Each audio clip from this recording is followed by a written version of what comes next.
வணக்கம் மக்களே, இது ப்ரோமோ உலகம். எல்லாரும் எப்படி இருக்கீங்க? சிவாங்கி வந்து இப்போ துபாயில் அவங்களோட 25th பர்த்டே வந்து செலிப்ரேட் பண்ணுறதுக்காக போயிருக்காங்கல்ல.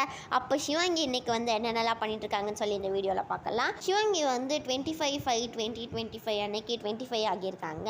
இதுதான் சிவாங்கி இன்ஸ்டாவில் ஷேர் பண்ணியிருக்காங்க. இந்த தடவை டிஃப்ரெண்ட்டாக துபாயில் செலிப்ரேட் பண்ணுறா அப்படிலாம் சொல்லியிருக்காங்க. அப்புறமா சிவாங்கி அவங்களோட பர்த்டேயை இன்னும் ஸ்பெஷல் ஆக்கிறதுக்காக இன்றைக்கி வந்து ஸ்கை டைவ் வந்து போகிறாங்க அப்படின்னு சொல்லி இன்ஸ்டாவில் போட்டிருக்காங்க. அப்புறமா நானும் ரவுடி தான் ஷோ போது எடுத்த ஃபோட்டோஸ் எல்லாம் இப்போ நமக்கு கிடச்சிருக்கு.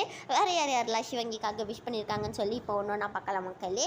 ஹர்ஷவர்தனோட அக்கா அவங்க வந்து விஷ் பண்ணியிருக்காங்களா, அதுக்கு சிவங்கி வந்து தேங்க்யூ அக்கா அப்படின்னு சொல்லி ரிப்ளையும் பண்ணியிருக்காங்க. சிவங்கியோட ஃபேன்ஸ் எல்லாருமே ஒன்றா சேர்ந்து சிவங்கிக்காக ஒரு டிபி வந்து பண்ணியிருக்காங்கல்ல, அதுதான் சிவங்கி இன்ஸ்டாவில் ஷேர் பண்ணி என்னோட ஃபேன்ஸ் எல்லாருக்குமே நான் வந்து ரொம்ப கிரேட்ஃபுல்லாக இருக்கேன் அப்படிலாம் வந்து இன்ஸ்டாவில் போட்டிருக்காங்க. அப்புறமா வந்து சிவங்கி பற்றி அவ்வளோதான் மக்களே. இந்த வீடியோ பிடிச்சிருந்தா லைக் பண்ணி ஷேர் பண்ணிவிடுங்க. பாய்.